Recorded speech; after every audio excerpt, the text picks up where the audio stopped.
having dreams, jumping on a trampoline. 明明，他怎么一个人在家？这是煤气味。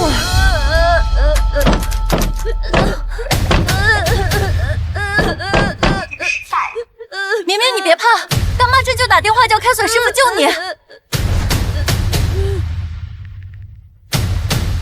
喂，开锁师傅吗？我在幸福小区1号楼1单元101，孩子被锁在家里了，麻烦你尽快过来。林璇站在我家门口干什么？不会是想偷东西吧？老头子，我让明明去保安亭找你，记得啊，一会儿把他送去学校，送完了给我发个消息。行，你让孩子下来吧，我把这把象棋下完，3-5分钟就结束了。明明乖，今天让爷爷送你上学好吗？中午啊，奶奶给你做好吃的啊。好，奶奶拜拜。拜拜。建国哥，哎呀，我马上就出门了。今天呀，一次跳个痛快。孩子不用操心，孩子他爷爷带着呢。行，快来吧，部队就缺你一个人了。放心，马上到。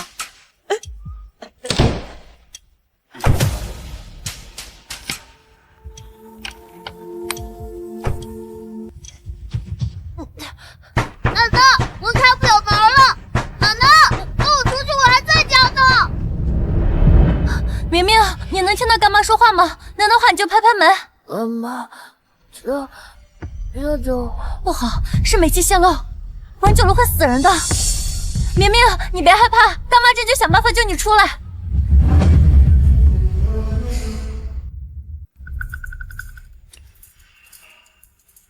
明明，别害怕，奶奶回来救你了。你干什么呀？别再动我家门了！谁知道你是不是想偷东西？这都什么时候了，你不赶紧去救人，只顾在这里怀疑我。害人精！要不是和你一起去爬山，明明的妈怎么会摔死？你给我滚远点啊！别再来祸害我们家了。行，我不跟你吵，你赶紧开门吧。明明被锁在家里，而且我在这里闻到了很重的煤气味。什么？煤气味？我怎么没闻见？再说了，我大孙子早就被他爷爷送去学校了，你在这胡说八道什么呀？我刚刚真的听到明明在里面哭，我喊他，他还拍门回应我。你快把门打开吧。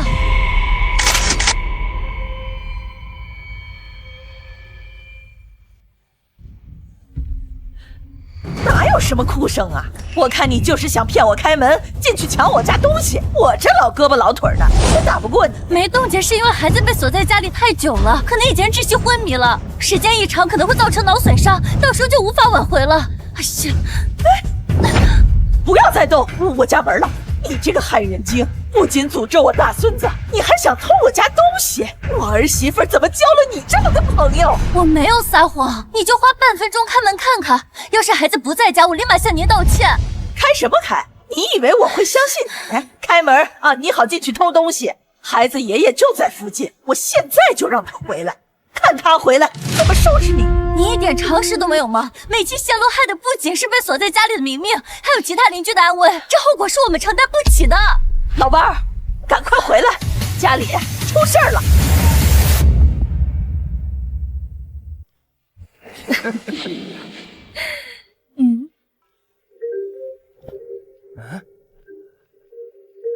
嘘，我们家老婆子的电话。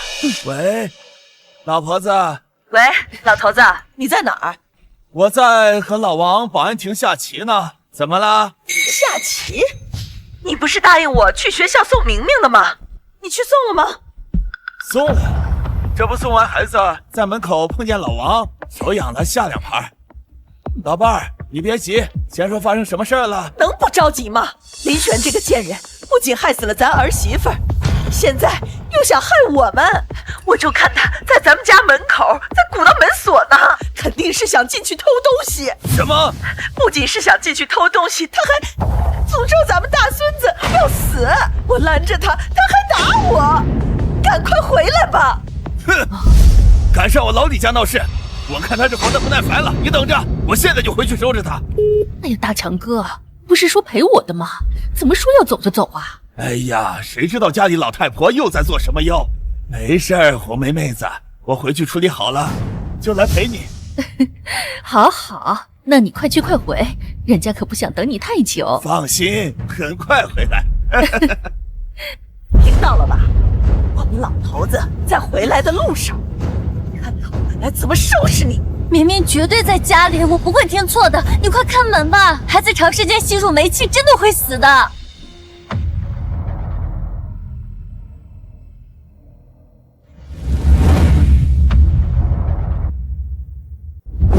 光天化日之下入室抢劫，还用这种荒唐的理由来骗人！我老伴儿都说了，早就把我孙子送到学校去了。你就是巴不得我孙子早点死！我是担心明明煤气中毒会损伤大脑，时间久了真的会死的。你少在这卖弄你那点破医术！我家明明好好的在学校上课，再胡说八道，我报警抓你！你愚昧无知，我真的多余跟你浪费口舌。你不在乎明明的死活，我在乎。你不救他，我来救。看守师傅怎么还不来？没办法了，只能先砸门了。你敢！光天化日之下，你入室抢劫，专挑我这老太婆欺负啊！你起开！再不开门，明明就没救了。不许动我家的门！我老太太，我和你拼了！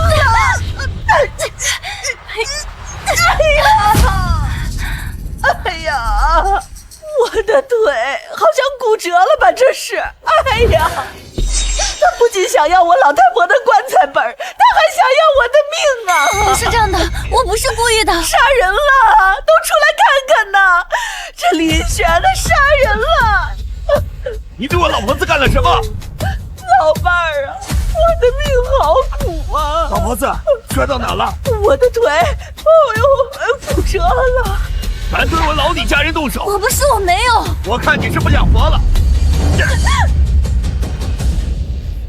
明明被他奶奶锁在房间里，我刚刚下来的时候闻到很浓的煤气味，再不开门，明明就要被煤气毒死了。家里的门是儿子今年才装的隔音门，如果不用力敲，确实听不到声音。难道明明真的被锁在家里了？我懂了。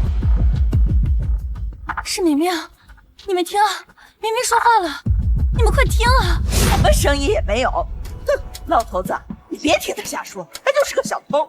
刚才他还想直接砸门进去呢。再说了，你不是把明明送去学校了？不行，不能让老太婆知道我没有送大孙儿，不然她肯定会追根究底，发现我和红梅的关系就都完了。是啊，我早上亲自看见明明去学校了，她怎么可能会被锁在家里呢？她绝对是个骗子。我亲耳听到明明在里面哭着喊我干妈，除了明明，谁还会这么叫我？你少在这攀亲戚！我们明明只有一个妈，早死了，你算什么东西？也配让我大孙子叫你妈？我真的听到孩子在里面哭了，刚才还有很浓的煤气味。你们不救是吧？那我报警，让警察来救。报警？我还想报警呢！让警察过来看看你是怎么把我这个老太婆打骨折的。今天呀，我说出个长短来，你哪也别想去。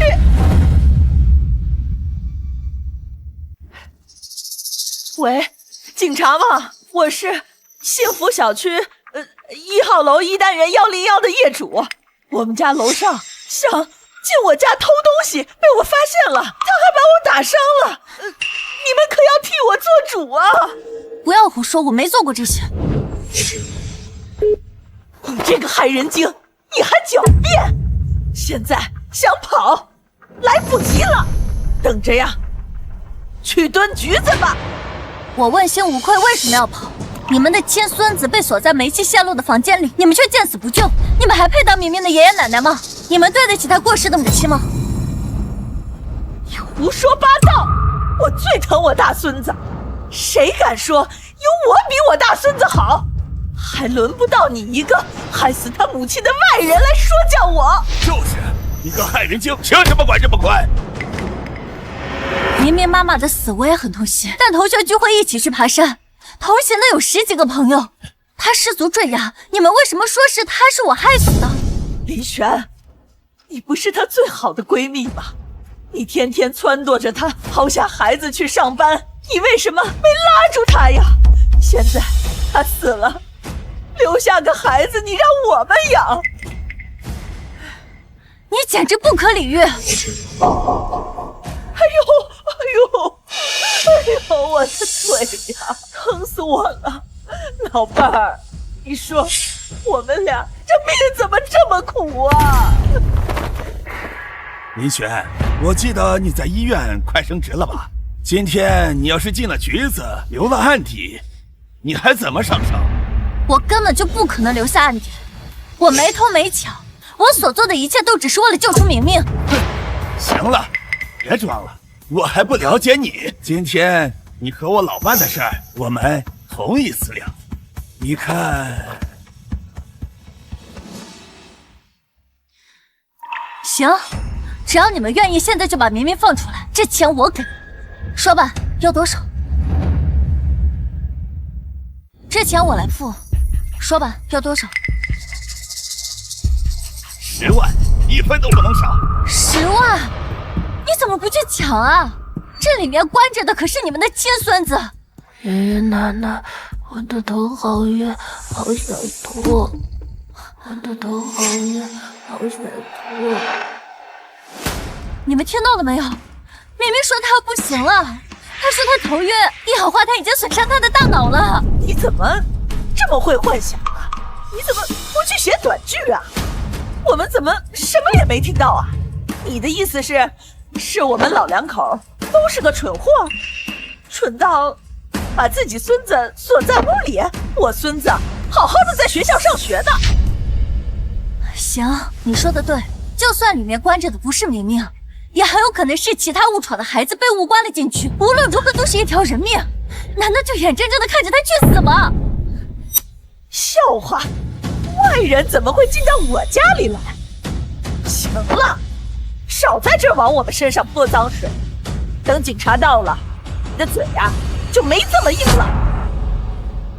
哼，今天这钱你是非赔不可。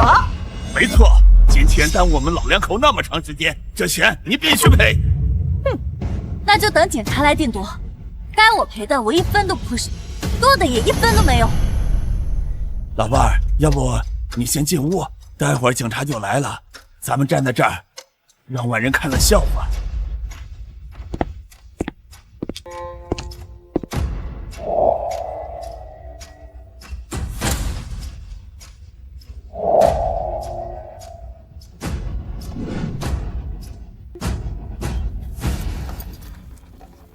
太好了，只要他们开门进去，就能发现明明了。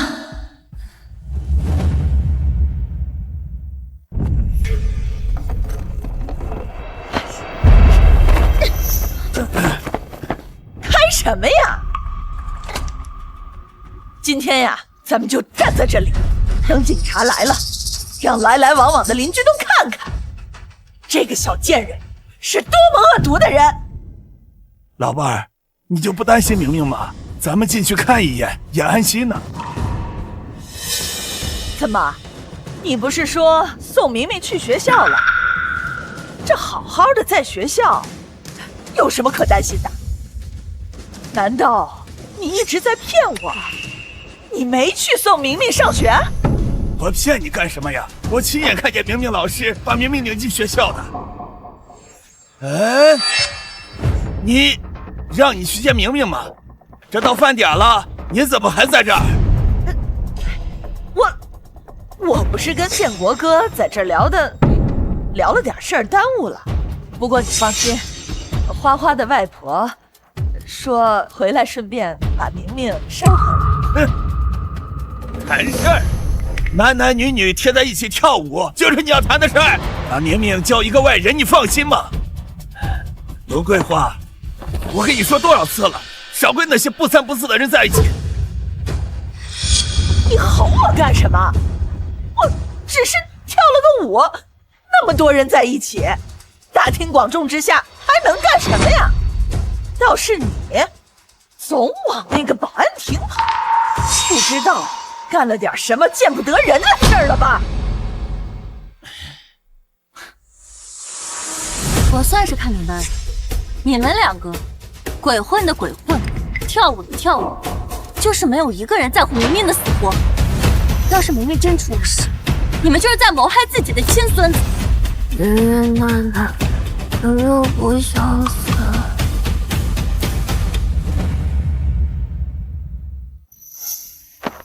刚刚的对话我已经全都录下来了。如果你们现在不开门救出明明，我就把录音放到网上，让大家好好看看你们是怎么当爷爷奶奶的。你这个害人精，你还威胁上我老太婆了？那我也让大家看看，你这个小贱人是怎么害死我儿媳，现在又怎么害我们家的！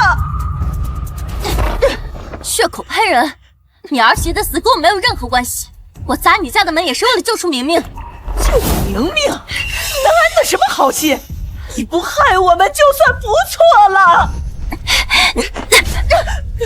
既然如此，那就打电话给明明学校的老师，看看明明今天到底有没有去上学，到时候一切就都真相大白了。打就打！今天在我家门口闹这么久，耽误我们这么多事儿。要是明明在学校安然上课，你看我老头子怎么收拾你！我不想跟你争辩了，快打吧。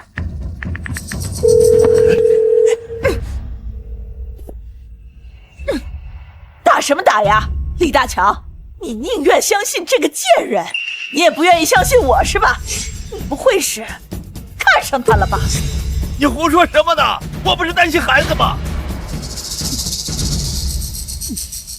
你言之凿凿地说孩子不在家，你亲眼看着他出门了吗？你确定他去他爷爷那里了吗？你拿什么保证孩子的安全？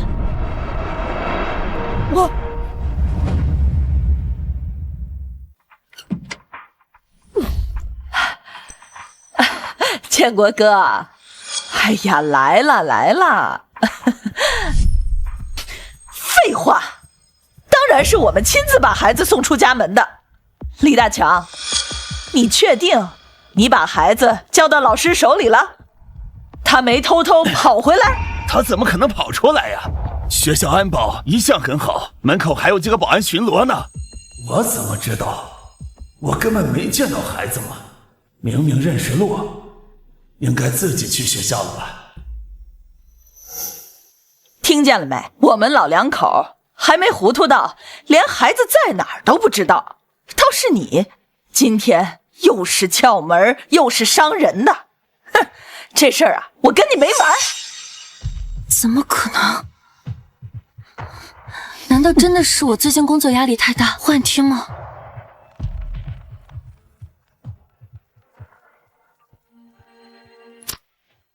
喂，是明明爷爷吗？是我，张老师，我正准备给你打电话呢。明明今天去学校了吗？明明今天没来上学啊，没请假。打电话呢，就是想了解了解情况。孩子是生病了吗？什么？孩子不在学校？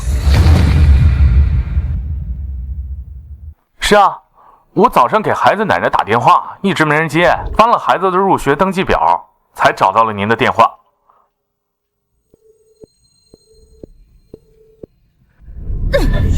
李大强，怎么孩子不在学校？孩子呢？你不是明明把孩子送进学校了吗？为什么他不在学校？孩子呢？老婆子，你别上火。我其实没送明明。哎呦，什么？你一直在骗我！你早上你去哪儿鬼混了你？那不是物业领导突然来检查了吗？耽搁了一会儿，我从保安亭出来就没看见孩子，我以为他等不及自己去了呢。哎呀，你个王八蛋！老婆子，你别急，明明最爱去咱们学校门口的商店看电视了，说不定突然起个玩心，在外面玩呢。对对对，我有那个商店老板的电话。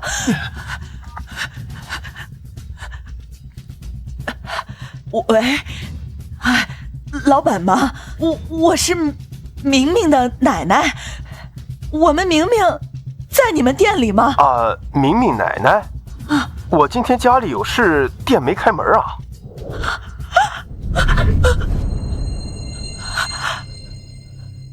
上帝，他没开门，那孩子到底跑哪儿去了？孩子真的出事儿了。这都什么时候了，你们还不开门？你们不开，那我来开。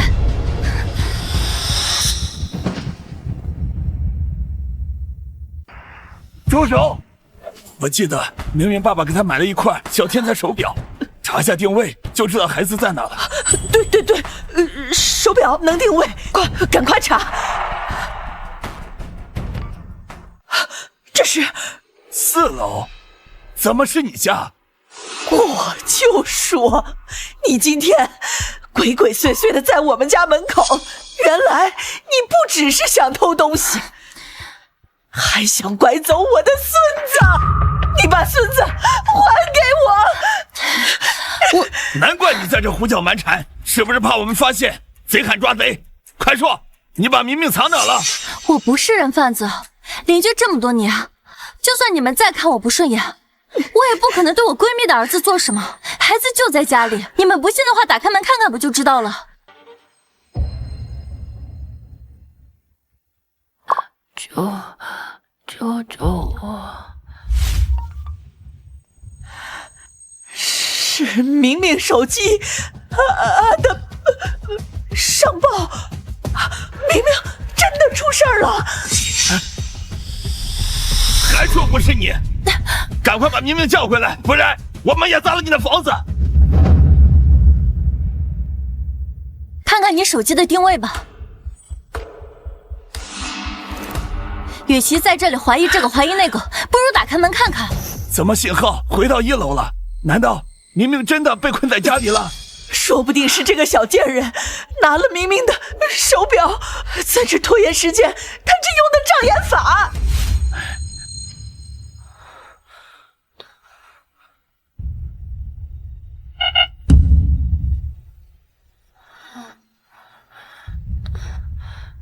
爷爷，奶奶，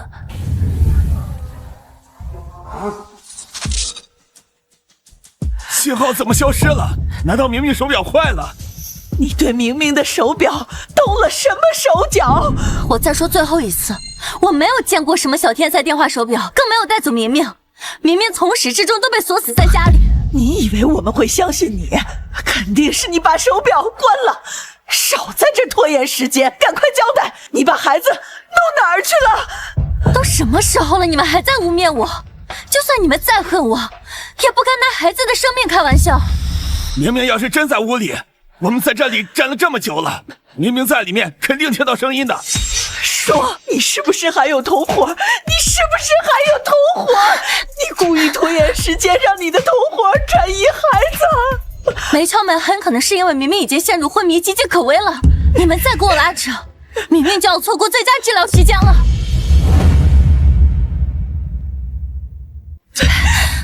放开我！明明再不呼吸新鲜空气，真的要死了。你还在这跟我装，你个害人精！赶快把我孙子给我交出来！我说了，我没有见过明明，更没有拐走他。明明从始至终都被你们锁在屋子里。你就继续骗人吧，等警察来了，看你还嘴不嘴硬。合着我们当爷爷奶奶的，没有一个外人了解孩子。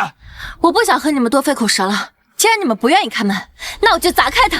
你给我住手！你个害人精！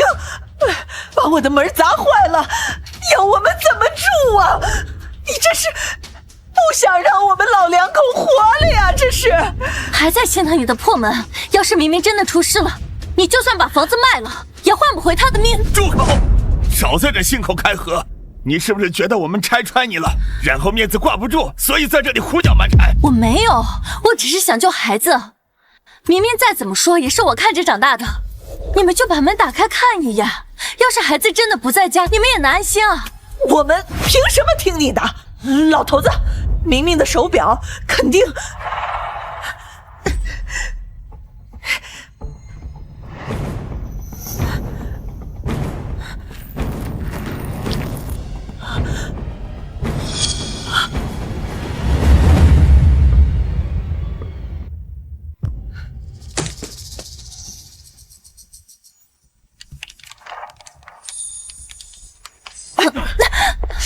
院主任医师林璇的晋升通知。热烈祝贺林璇医生通过卫生高级资格评审，晋升高级职称，请持此报告前往医院报到。没想到啊，像你这种道德败坏的人也能晋升，指不定背后干了什么见不得人的事儿。医院有你这种医生，真是悲哀。私底下撬锁伤人，真把病人交你手里，还不知道怎么死的呢。我工作以来救治过上千名患者，就算你们对我有意见，也请尊重我的职业，把我的东西还给我。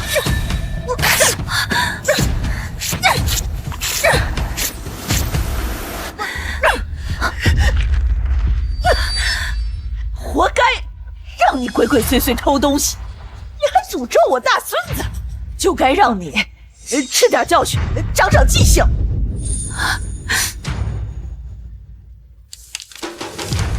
你们有什么资格碰我的东西？你还跟我俩在这儿吼呢，老头子！把你的手拿开！你还敢推我腿？今天不好好教训教训你，这不行了！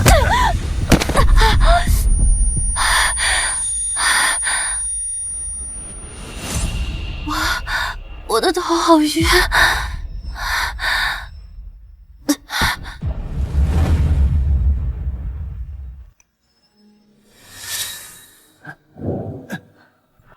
我警告你啊，别装死，别想讹我们老两口的钱，这一切都是你咎由自取。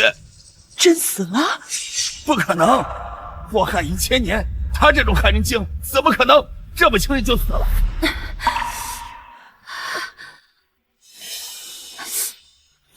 血，我的血！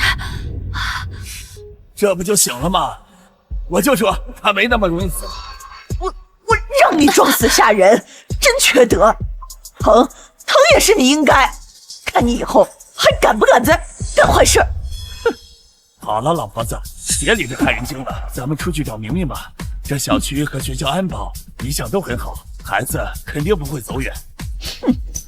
我着急去找我大孙子，这事儿先不和你计较，但是别想轻易逃脱，咱们的事没完。你们别走！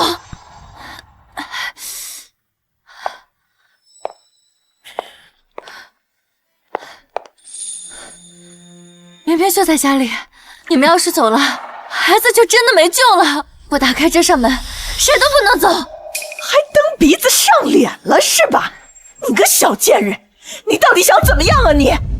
我就是想打开门确认明明的安全，哪怕有1/1000的安全隐患也要排除。当家长的就是要为了孩子的安全负责。我说了，家里没人，你算什么东西呀？你在这说教我，再耽误我照顾大孙子，我就和你拼命。那你把钥匙给我，今天我一定要打开这扇门。今天我一定要打开这扇门。滚开！再阻挠我们，我就打死你这个小贱人！都说不怕1万就怕万一，难道你们真的要害死明明才甘心吗？打开门看一眼，你们又不会损失什么。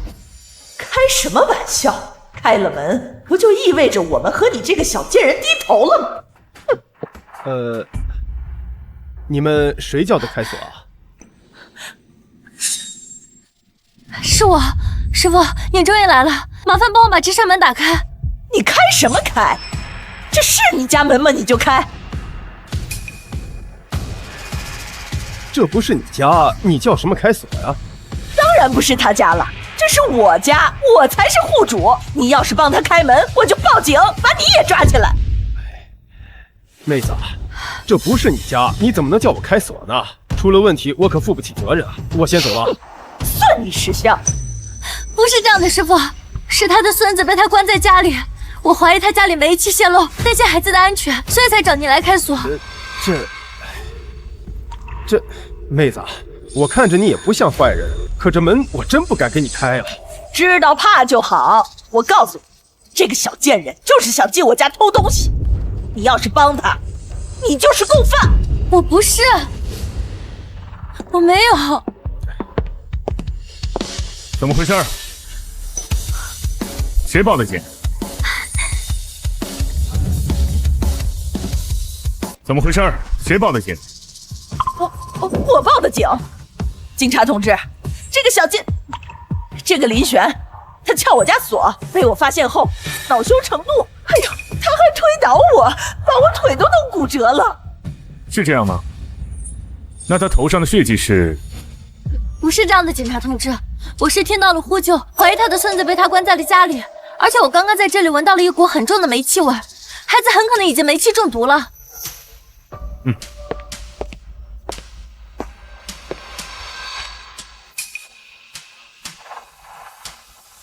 仔细闻，确实能闻到一股煤气味。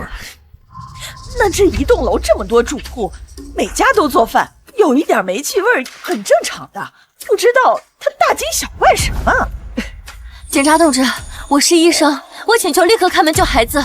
孩子长时间吸入煤气会造成脑损伤，严重的会直接致死。警察同志，你别听他瞎叭叭。早上我亲眼看着我大孙子出门的，他非说孩子被锁在屋里了。我们要急着去找孩子，你赶快把他抓起来。这门上的划痕是你砸出来的吗？是我，他们不愿意开门，我担心孩子的安全，所以才擅自做主砸了门。我可以赔偿他们一扇新的门。谁稀罕你的破门？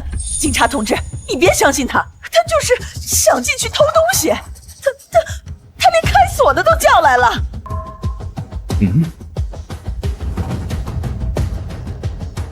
他连开锁的都叫来了。别看我，这事儿跟我没关系，我也是来了才知道找我开锁的人不是户主。你们确定孩子不在家吗？煤气中毒可不是小事。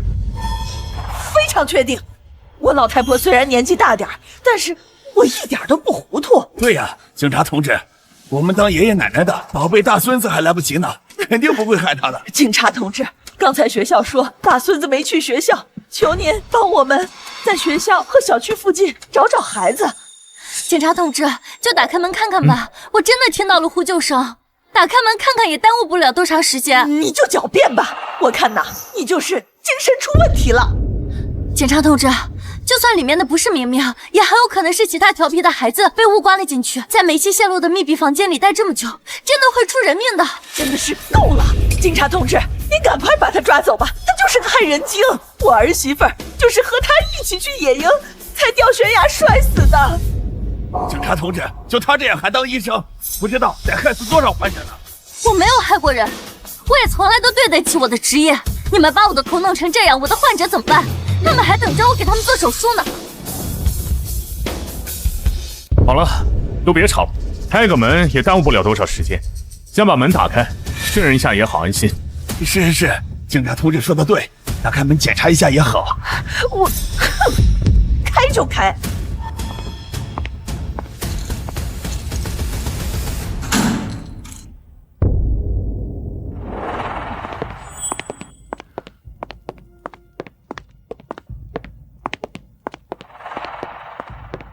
人在哪儿呢？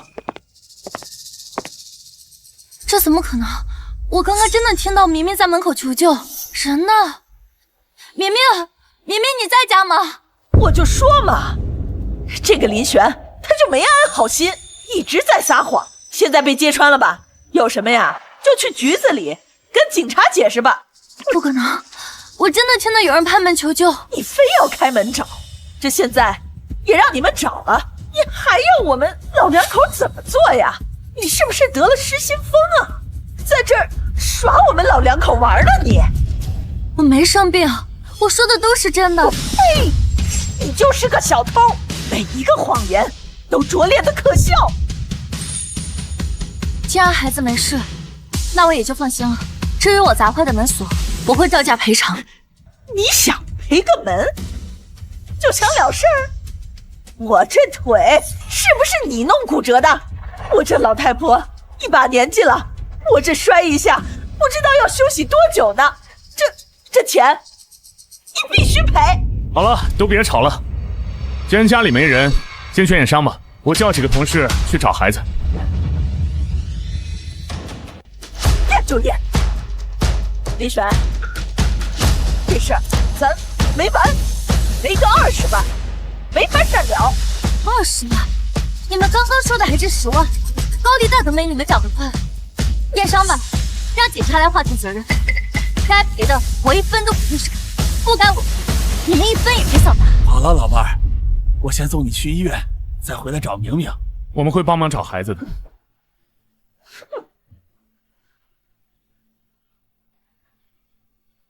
林女士，我还有些问题想问你。您请问？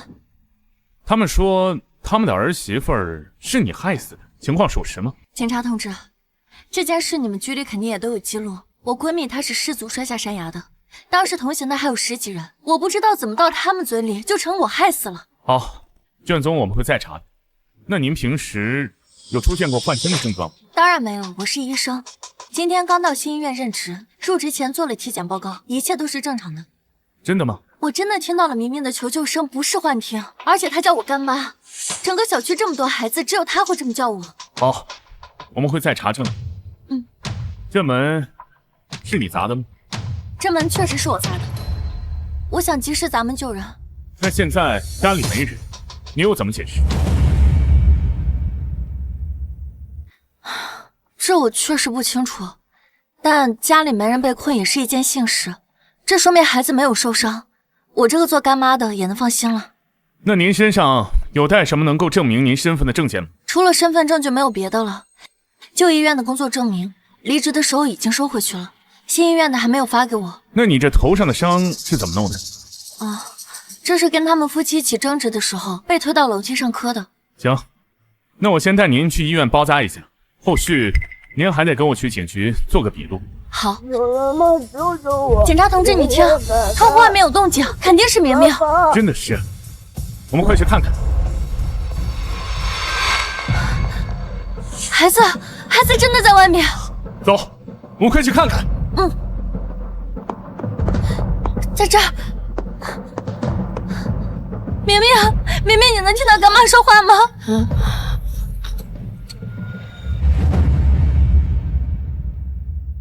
能听到干妈说话吗？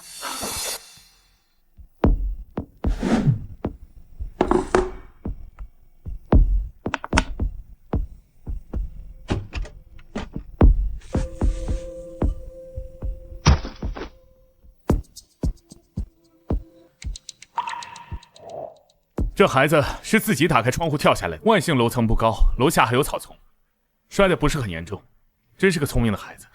是，这孩子从小就机灵，知道自救。还好，状态看起来还没有最差，要是再晚些就没法挽救了。我们赶紧叫救护车。好，这当家长也真是，就这样把孩子锁在家里头这么久，煤气也没关好，差点酿成大错。明明，坚持住，干妈这就送你去医院。救护车就在门口，我们现在就过去。哎呦，疼死我了！你倒是下手轻点啊你！这杀千刀的林璇，我老婆子的命怎么这么苦啊？是我那位今天入职的学妹们，可能只是头明白。先生，急诊送来一个煤气中毒的孩子，您快去看一下吧。我马上过来。煤气中毒的孩子，难道是？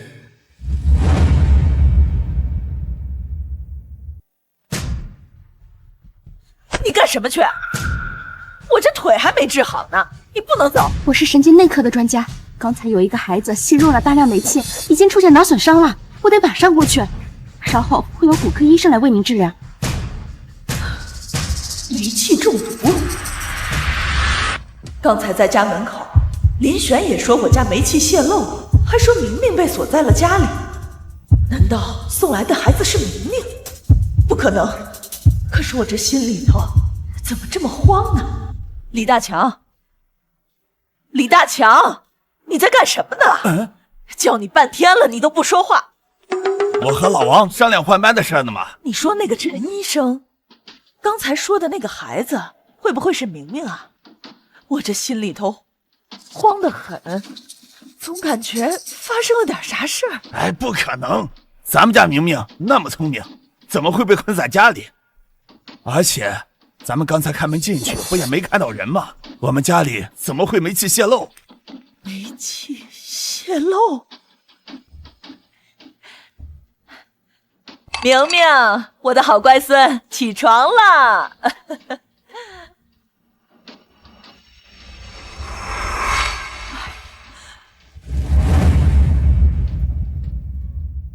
哎呀，别在这瞎聊了，我这心里总是不安稳。你赶快去给保安队的同事发个消息，让他们帮忙找找。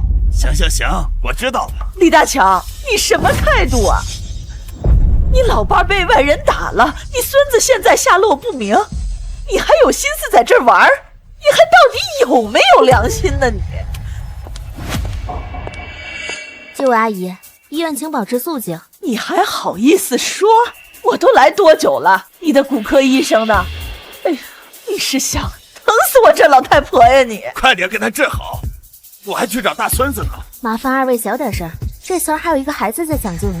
他抢救和我有什么关系？嫌我老太婆吵，就赶紧给我治好，让我走。什么人啊，真是为老不尊。你个小护士，你怎么说话？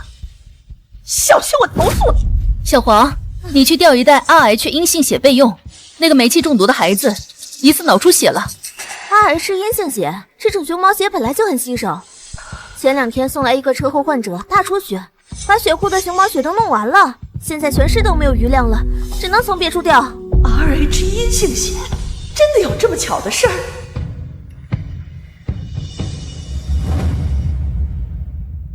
这么巧，我们家明明也是 RH 阴性血，这可怎么办啊？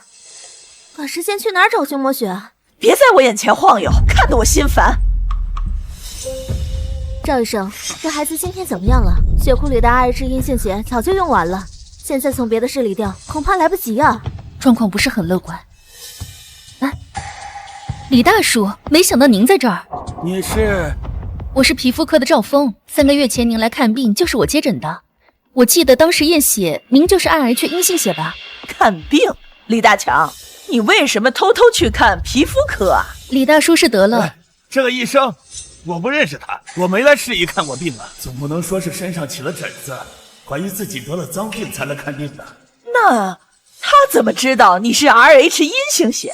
两位别吵了，李叔，我是不可能认错人的，求您帮帮这个孩子吧，他真的快不行了，救人一命胜造7级浮屠啊！就算我是 RH 阴性血，凭什么献给你们医院？别以为我不知道，我们熊猫血珍贵着呢。更何况我一个老头子，经不起折腾。让孩子亲人去献，我们这把年纪了，找我们干嘛？我们已经给孩子的爷爷奶奶打过电话了，都没有打通。这孩子真的等不及了。孩子才刚上小学，他年纪估计和您孙子差不多大小，求您救救他吧。您难道忍心看到孩子这么小就丢了性命吗？忍心？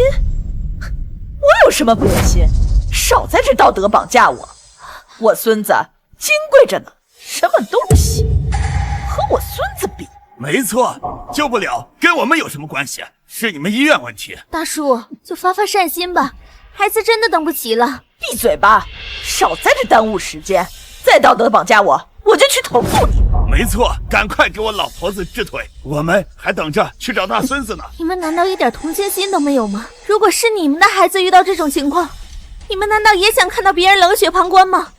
你还敢诅咒我大孙子？我现在就去投诉你！哎呀，好心人多去了，我们2口也不当那烂好心人。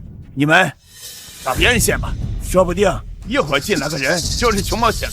就怕我们等得起，这孩子已经等不起了呀。要我献血也不是不行，只不过嘛……真的，您真的愿意献血了？没错，可我们的熊猫血金贵着呢，我可不会白献。不白献，不白献，这孩子的家人肯定会感谢您的。我们医院到时候也会给您送锦旗。净说那些不值钱的，我要你们的感谢和锦旗有什么用？大叔，话不能这么讲的，有些东西是无价的，不能用金钱衡量的。什么是有价无价的？想要我的血，别拿钱买，1万块钱100毫升，我就献200毫升。赶紧联系孩子家长送钱来吧。这医院是不允许这样做的，您就别为难我们了。我为难你们？是你们求着让我献血的。行，我不献了，你们等着，好心人免费献吧。老伴儿，别和他们多说，连几万块钱都舍不得，就让这孩子死在医院，到时候家长找上来，不是还去找你们医院？你怎么这么讲话？我们哪句话说错了？什么医生，连2万块钱都给不起？还好意思？你们这是在敲诈？难道你们也想看到自己孙子遇到这种情况吗？你一再诅咒我大孙子，我砸死你！行了，这不治你看着办吧。要是不想那个孩子死，你就赶紧让家长送钱来。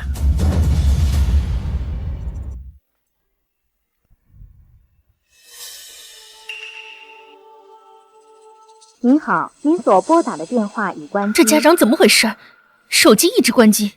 还有其他联系方式吗？孩子送来的时候已经昏迷了，他奶奶的电话都是在他校卡上看到的。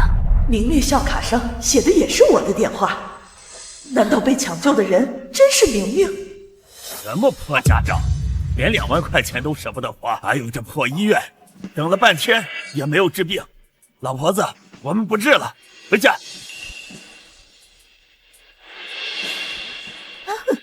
就是，我们还要回去找明明呢。总归呀，这心里不踏实。哎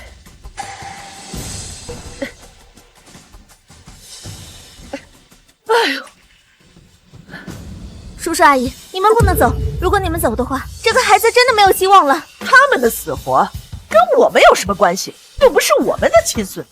怎么样了？那位病人的家属还是不愿意献血吗？是你。怎么是你们2个？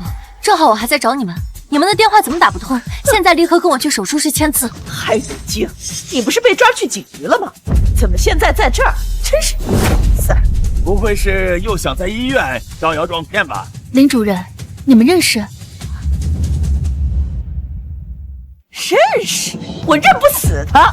要不是他，老太婆怎么好端端的会骨折？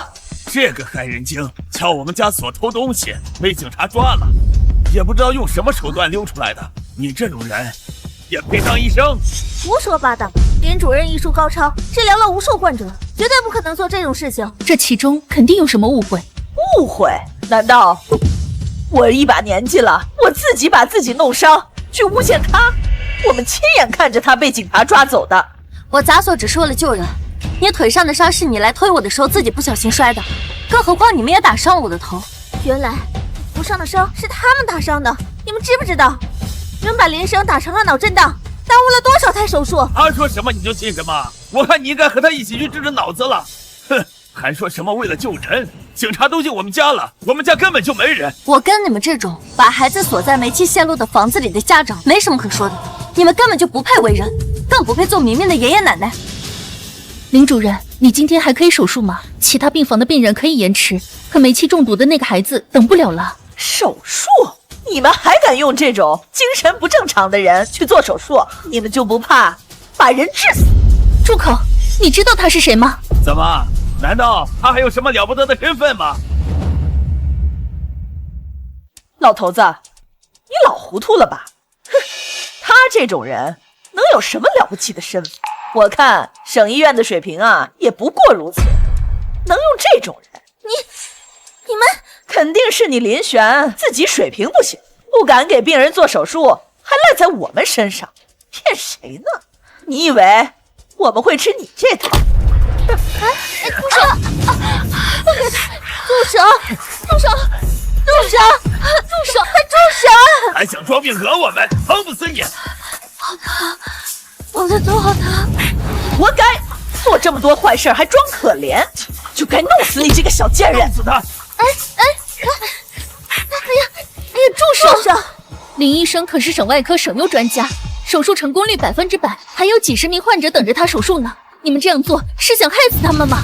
让他做手术，我这个老太婆她都弄骨折了，明天说不定敢把病人的心肝掏出来，我们这是为民除害。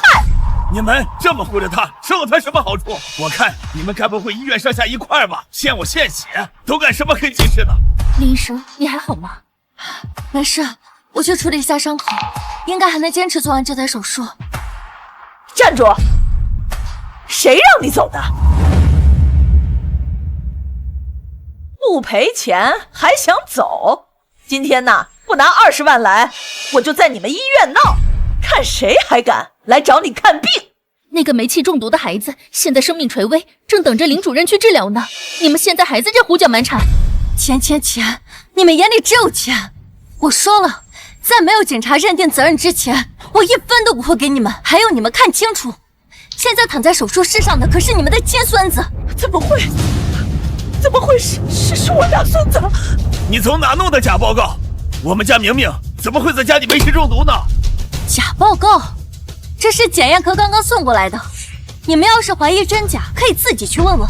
现在立马跟我去签字，再不手术，孩子真的就没救了。假的，假的，这绝对是假的！你们医院上下沆瀣一气，合伙骗我们，想骗我们钱呢？这是，我们都进屋看了，屋里根本没有人。我和检查是在楼下的灌木丛里找到明明的，他被关在煤气泄漏的房间里太久，一氧化碳已经损伤了他的大脑和其他器官。如果不是孩子聪明知道跳窗逃跑，他就死了。这不可能，不可能！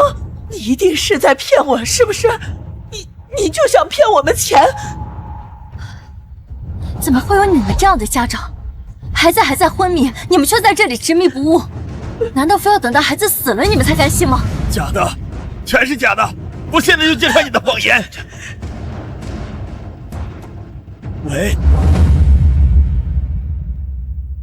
喂，老王，我麻烦你查的监控，我们家明明你看见了吗？查了，我仔细检查了一遍，他刚下楼又跑回去了，然后再也没下过楼。真的是谁害了我的孙子？是你们自己，你们不仅对孩子不上心，还刚愎自用，执迷不悟，这才害了明明。你胡说！肯定是你这害人精害了我的大孙子！只要是沾上你，准没好事儿！真是无药可救，那就让你们看清楚。这是你们对门的业主，因为长时间出差，为了安全考虑，可以在门口装了监控。这个监控刚好录下了一切。是明明，是你，董桂华，你是不是有可能去老不死了去跳舞了？跳舞在你心中比大孙子还重要吗？我们大孙子要有个3长2短，我们都别活了。还有脸说我？别以为我不知道，你在外面鬼混，要不是你撒谎说送了孩子去学校了，孩子会被关在屋里这么久吗？够了，这里不是你们吵架的地方。明明现在很危险，需要立马手术。都怪我，林璇，求你看在孩子妈的份上，你一定要救救明明。你要什么，我老太婆都给你。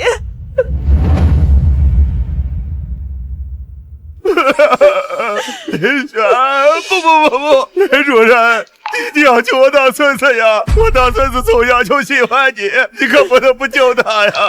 我们真的知道错了，小璇，阿姨求求你，无论花多少钱，我们老两口卖房子，也一定要救明明。别这样，快起来！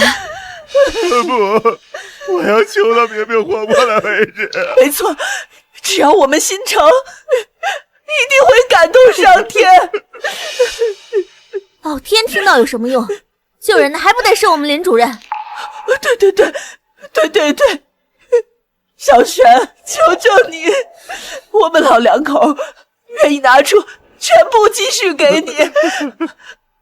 行了，起来吧，我会救明明的，不仅仅因为她是我闺蜜的孩子，更因为我是一个医生，我要对自己的每个患者负责。林主任的医术和医德都是数1数2的，答应你们的就不会反悔。你们赶紧起来吧。谢谢，你们的大恩大德，我老太婆没齿难忘。谢谢你，林医生。孩子情况怎么样了？外星没有脑出血，不用输血了。我的任务已经完成了，剩下的就交给你了，林主任。放心吧。走，我们该去手术室了。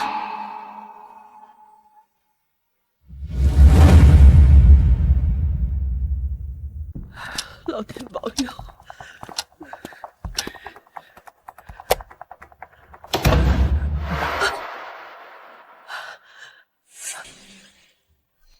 小璇，明明他怎么样了？已经脱离危险了，虽然大脑有些损伤，但好在他跳窗及时，好好休养，不会影响以后的正常生活。谢谢你，小璇，这么多年，我们明知道孩子他妈的事儿与你无关，可我们一直这样的伤害你，你还不计前嫌的救我家明明，是我们一家欠你的。是啊，要是孩子真出了什么事，没办法和他爸爸交代，以后我们老李家的命都是您的。是明明自己聪明，知道跳窗逃跑，也万幸你家在1楼，跳下去也只是简单的擦伤。以后你们一定要看好孩子。这是我们当爷爷奶奶的失职，没看好孩子。不过这次的教训，我们一定记住，以后啊会注重孩子的安全问题。吃一堑长一智，金钱固然可贵，但生命价值更高。要是命没了，要再多的钱也没什么用。好啦，孩子还在输液，你们去陪着吧，我去看看其他的患者。小璇，真的谢谢你，你是个优秀的医生。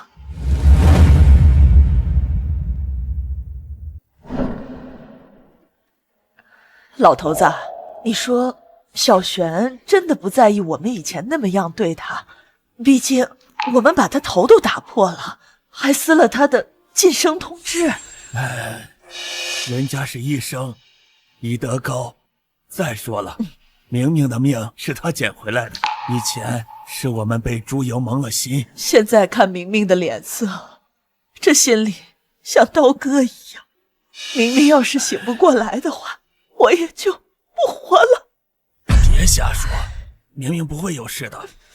这个我看小璇忙前忙后的，连口水都顾不上喝。你说咱们是不是给人家买点好吃的赔罪？买，必须买，把最好的都买回来。老头子，你腿脚好，你下去个高档饭店订个席，订最贵的。那明明谁看着？我看着呀，赶快下去。要是小璇不来吃，我就去跪求他。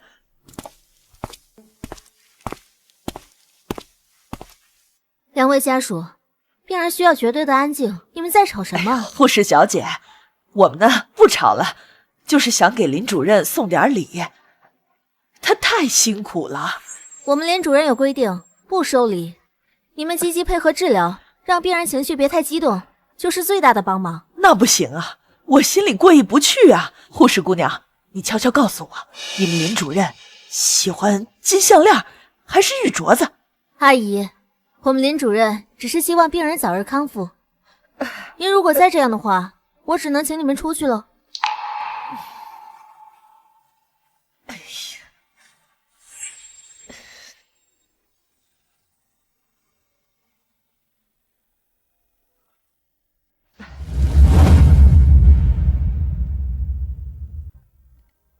林主任，可算逮着你了。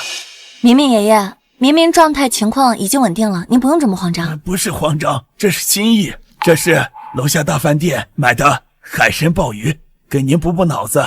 因为明明头也受伤了，也没好好休息，我们心里过意不去。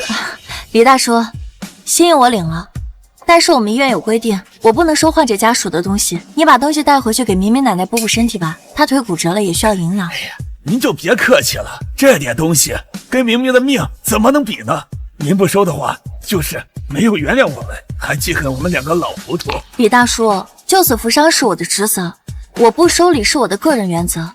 如果您真的想弥补，那就照顾好孩子，配合医生治疗。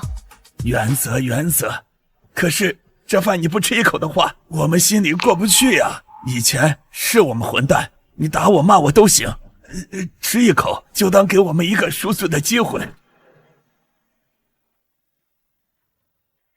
林主任，李大叔也是一片苦心，要不这样，餐盒啊先放在护士站，大家饿了都可以吃点，就当是给大家的下午茶了，怎么样？既然陈医生这么说，那就把东西放在护士站吧，让值夜班的工作人员分了吧。至于我个人，是绝对不会单独收下的。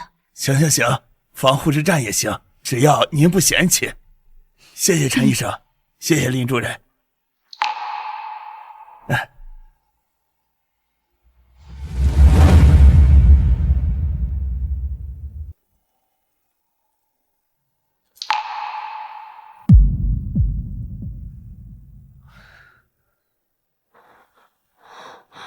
水。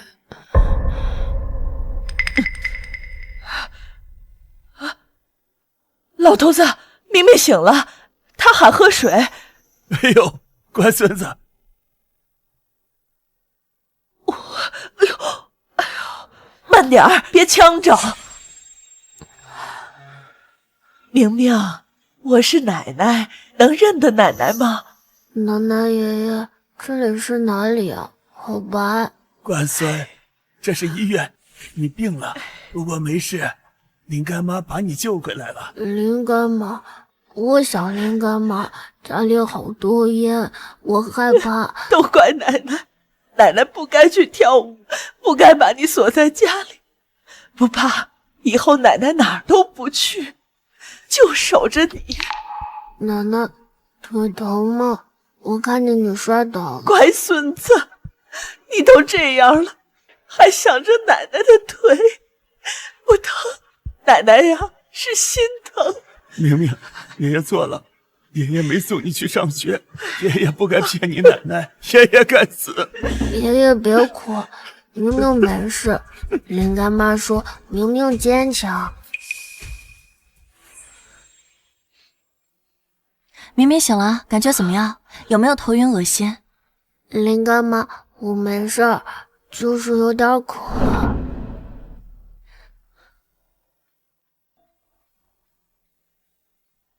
很勇敢，一会儿可能会有些头痛，是正常的。爷爷奶奶，孩子刚醒，情绪不能太激动，你们呢，平复一下。对，我们不动。谢谢，小雪，真的谢谢你。醒了就好。小黄，记录一下生命体征。好。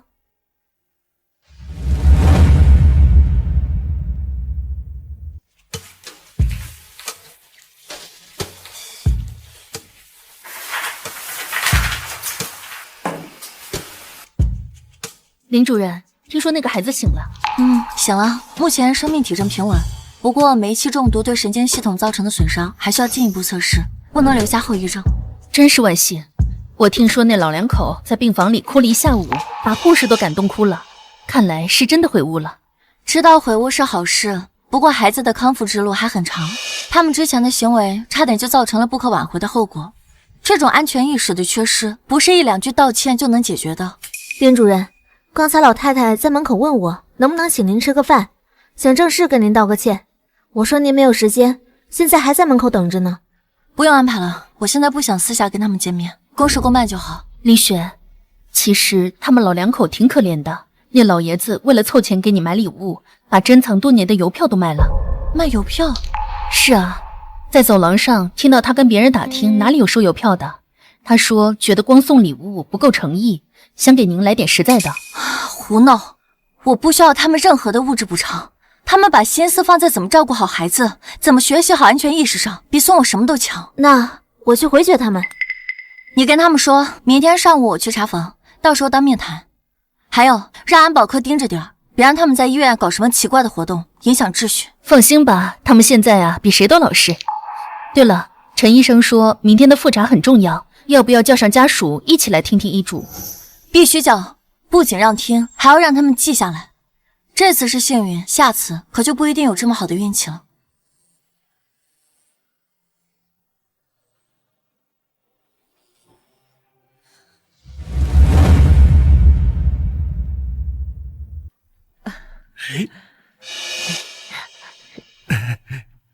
坐吧，今天的检查报告出来了，脑部的水肿有所消退，但神经反应还要进一步测试。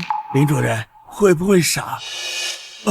我是说会不会影响智力啊？这个没有太大问题，不过后期的康复训练也很重要，这需要家属付出极大的耐心和配合。配合，我们绝对配合。你说往东，我们绝不往西。好，第一，回家后一定要在家里安装煤气报警系统，并且定期检查管道。第二，千万不要留孩子一个人在家，哪怕是1分钟也不行。第三，饮食清淡，避免辛辣食物。安装报警器，不毒瘤，清淡饮食。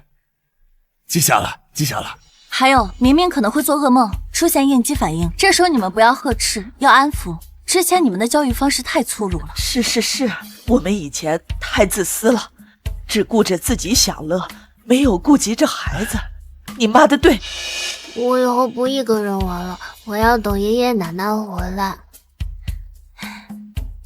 明明真乖，但是在家里等大人是应该的。不过如果大人不在家的时候，你也要学会向别人求助，比如打110或者向邻居求助，而不是冒险翻窗。是我们失职。最后一点，医药费你们不用担心，医保会报销大部分，剩下的你们量力而行，千万不要为了给我买礼物而去卖东西，这是本末倒置。您知道了。赵医生告诉我的。李大强同志，您的心意我领了，您还是把您的邮票赎回来吧，这是您的爱好，也是您的念想。林主任，照顾好孩子就是对我最大的感谢。行了，你们好好休息吧，我去看看其他患者。哎，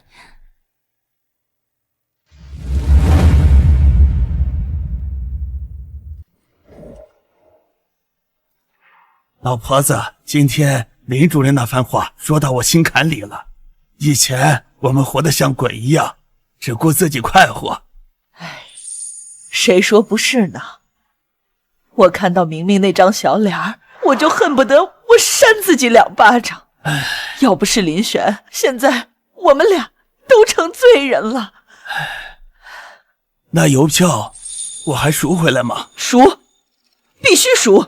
啊，林主任说的对，那是你的念想，咱们不能为了讨好别人，咱们把自己的根丢了。是啊，别人那是高风亮节，咱们自己得有骨气。对，那咱们怎么报答人家呀？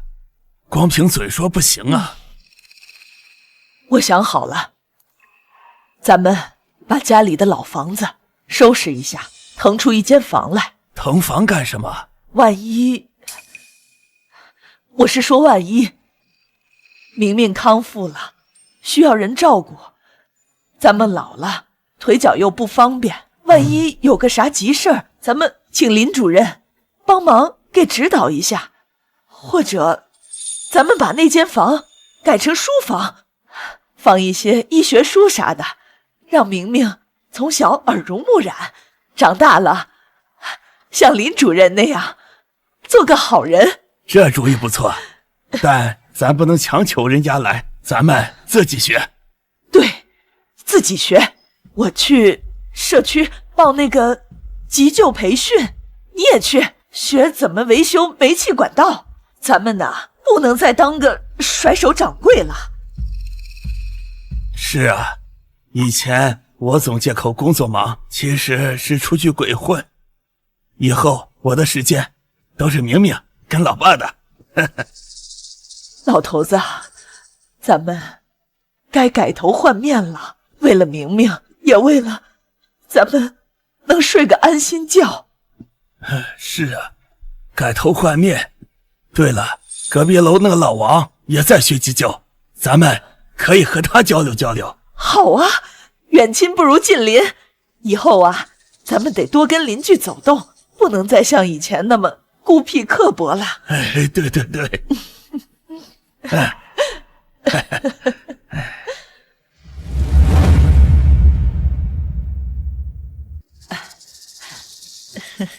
奶奶，这个积木总是搭不高。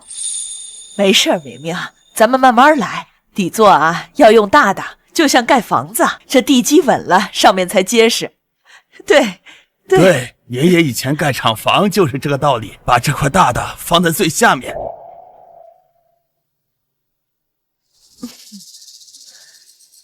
成功了，爷爷真厉害。是明明聪明。来，苹果削好了，吃一块。哎，等等，林主任都说了要先喝温水，老头子去倒水。哟，老婆子现在比我心都细了。那是以前我糊涂，现在啊不敢不记了，这呀关乎着咱们明明的命的事儿。来，吃一块。哎呦，晚上我想见干妈了，她好久没来了。林主任忙，他呀在手术室要救好多人呢。我知道，我想谢谢她，画一幅画送给她。哎呦，画画好啊，爷爷去买彩笔。哎，别急，病房里都有呢。那明明，你想画什么画呀？我想画林干妈穿着白大褂的样子，像天使一样。哦，还有爷爷奶奶都在他身边。好好。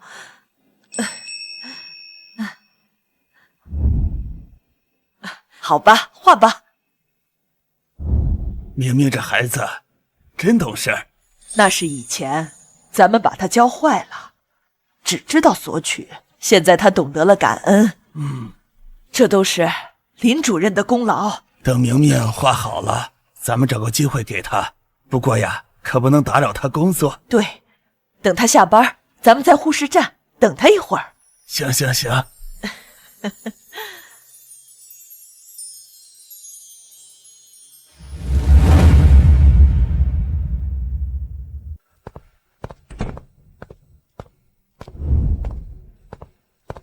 你们怎么还没休息？明明刚醒，不能太累。不累。这明明说非要等你呢，说有话跟你说。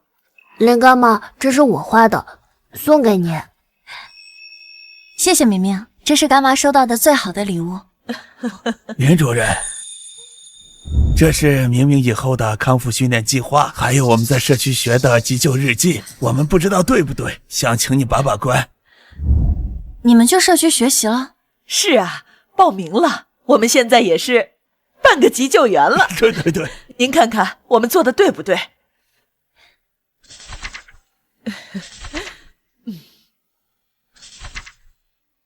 步骤很标准，甚至比一些普通人还要专业，看得出来你们是真的用心了。这不是以前混日子吗？以后就想好好过日子。能做到这样很好，明明有你们这样的爷爷奶奶，是他的福气。是我们以前没福气，没遇到像您这样的好人。这以后我们呢，一定好好做人，一定好好照顾孩子。过去的都过去了，最重要的是未来。明明还需要住院观察1周，你们要保持这样的状态。好。林干妈，我听话，我绝不跑。明明乖，早点回去休息吧，明天还要做高压氧治疗呢。谢谢，那我们先回去了。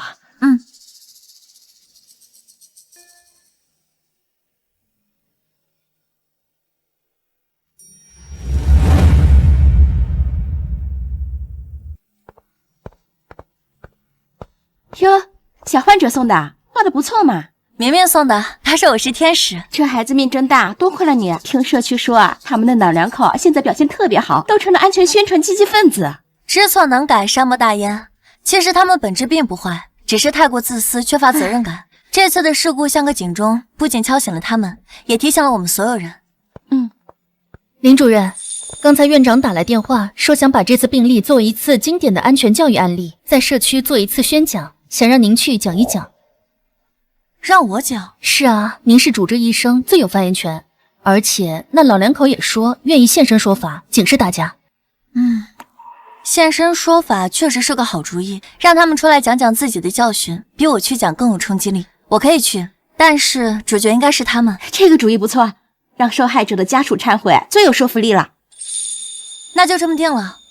不过要保证明明的隐私不会被过度泄露，孩子还需要平静的环境。放心吧，我们会处理好的。对了，林主任，您头上的伤恢复的怎么样了？没事儿，小伤，跟明明的病比起来不算什么。你啊，就是太拼了，都不敢想那天你要是晚一点发现，后果该有多严重。所以说预防胜于治疗，这次宣讲一定要着重强调预防2字，坚决不能让悲剧重演。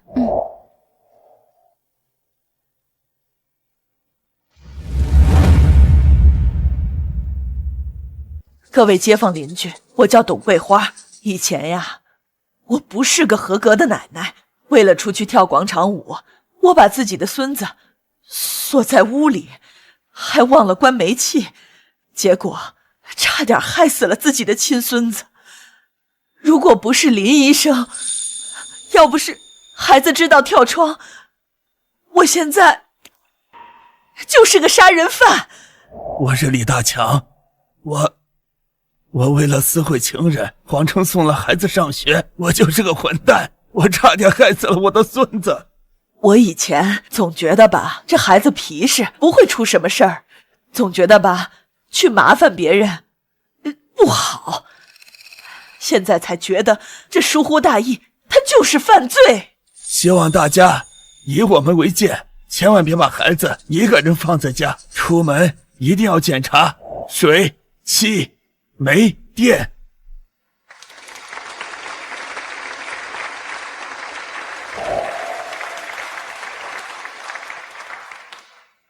两位老人的教训是惨痛的，也是深刻的。安全无小事，希望每个家庭都能重视起来。谢谢大家，谢谢林主任，谢谢林主任。小璇，今天这话说出来，我这心里算畅快的很。以前藏着掖着，总感觉自己丢人，现在才感觉说出来警示别人，这也值了。是啊，我今天遇见好几个老伙计给我打招呼了，说以后要互相监督，我这心里也算有底气了。能帮到别人也是幸事，你们的勇气值得称赞。小璇，还有个事儿，我想把家里的锁换成带监控的智能锁，你有没有合适的牌子推荐给我？带监控的智能锁确实很方便，可以远程观看，但我建议最重要的还是习惯。对，一个再好的锁也比不过人的责任心。对，我们两个之前都约定了，以后出门3确认，钥匙、孩子、煤气。还有，我把那个舞蹈队也退了。退了？跳舞不是您的爱好吗？这以前呀，都跳疯了，也不知道顾家，也不知道管孩子，现在才知道，哎，啥也没有，这孙子最重要。再说了，我这腿脚不是还没好利索吗？正好休息休息。我也把那个关系断了，以后有时间多陪陪老伴儿跟孙子。做出选择确实不容易，但只要是为了家庭就是对的。小璇，我要谢谢你，是你让我们明白了什么才是真正的家。家是责任是爱，只有你们明白了，明明才能过得幸福。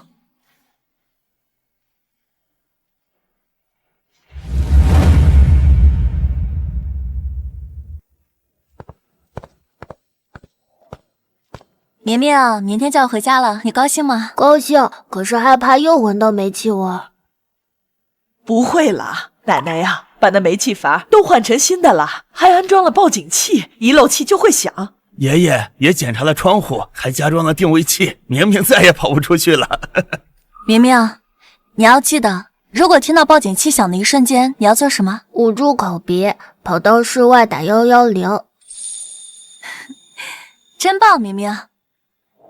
干妈奖励你一个小贴纸。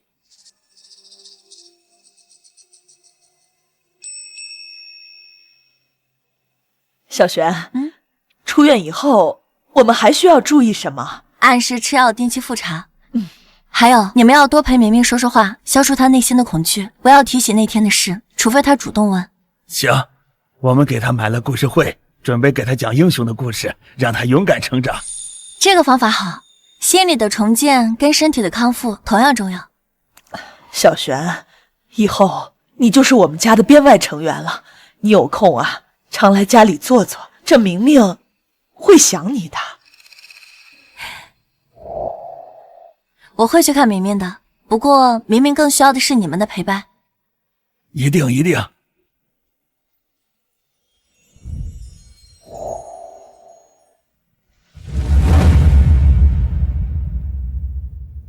小璇，别送了，外面风大。没事，送送你们。明明，回家后要听爷爷奶奶的话，知道了吗？知道了，林干妈再见，我会想你的。林主任，大恩不言谢，以后有用得着我们老两口的地方，尽管开口。你们把日子过好，把明明培养成才，就是对我最大的回报。哎，我们一定。哦，对了。小璇，这是明明画的那幅画的原件，复印件我们留着，原件给你，留个纪念。谢谢，我会好好收藏的。哎，那我们走了，车在路边等着呢。一路平安。啊，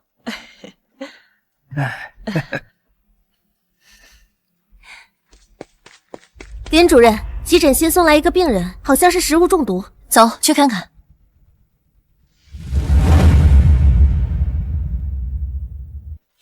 什么情况？一家4口聚餐，吃了野生菌，2个大人和2个小孩都呕吐昏迷了。马上洗胃，建立静脉通道。小黄，你去准备活性炭。收到。孩子怎么样了？2个孩子意识丧失，呼吸微弱，马上准备手术。还有2个大人怎么办？你去处理2个大人，我去给孩子动手术。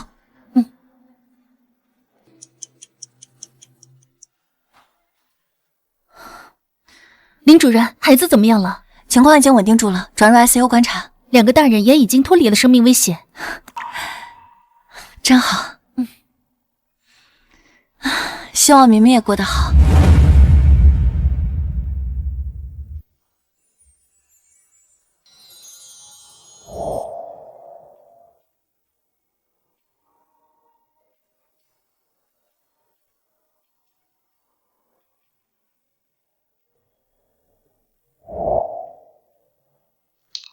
出门请多留意这句话，说起来简单，做起来却很难。但只要有一个人被点醒，有一个孩子能获救，这一切的努力都是值得的。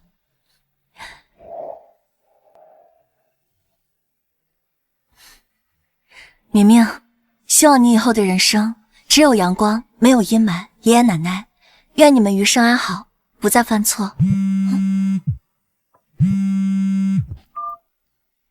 林璇啊，明天的表彰大会你准备一下发言。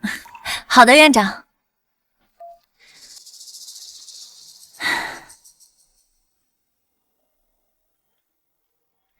新的一天，新的挑战，我是医生林璇，我在岗。